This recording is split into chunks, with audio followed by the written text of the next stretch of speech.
झारखंड की सरकार ने वृद्धा पेंशन के तहत दी जाने वाली पेंशन के लिए उम्र की योग्यता को घटा दिया है। अब झारखंड में महिलाओं, आदिवासियों और दलितों के लिए 50 वर्ष की उम्र में ही पूरी पेंशन 50 वर्ष की आयु पूरी होने के बाद ही वृद्धा पेंशन शुरू हो जाएगी। झारखंड सरकार की इस कदम से देश में वृद्धा पेंशन को लेकर नई बहस शुरू हो सकती है। दूसरी तरफ राजस्थान में सरकार बदलने के साथ न्यू पेंशन सिस्टम यानी एनपीएस की वापसी हो गई है।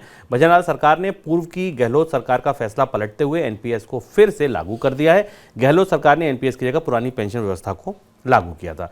सर, झारखंड में जो प्रयोग हुआ, ये नए तरीके का फैसला है, किस तरह असर डालेगा ये पूरे देश में?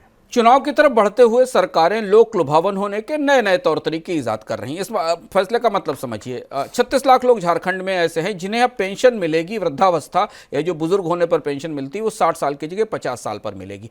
यानी सरकार को 10 साल अतिरिक्त पेंशन के फंड्स का प्रोविजन करना पड़ेगा, जो सामान्य रूप से इन लोगों को 60 साल के बाद मिलनी शुरू होती। और इस तरह से एक नया रास्ता खुल गया कि अब अन्य देशों, अन्य राज्यों में भी सरकारें इसको फॉलो करेंगी और ये कोशिश करेंगी कि वृद्धावस्था पेंशन की शुरुआत 50 साल से की जाए, जबकि रिटायरमेंट की एज 60 साल है और 60 साल के बाद ही आप बाकी सीनियर सिटीजन होने की सुविधाएं हासिल करते हैं। ये चुनौती आने वाले समय में झारखंड और कई सारे राज्यों के लिए बनेगी, जहां इसकी मांग भी उठेगी। दूसरी तरफ पेंशन को लेकर भारत की राजनीति का दोनों तरफ लुढ़कना जारी है।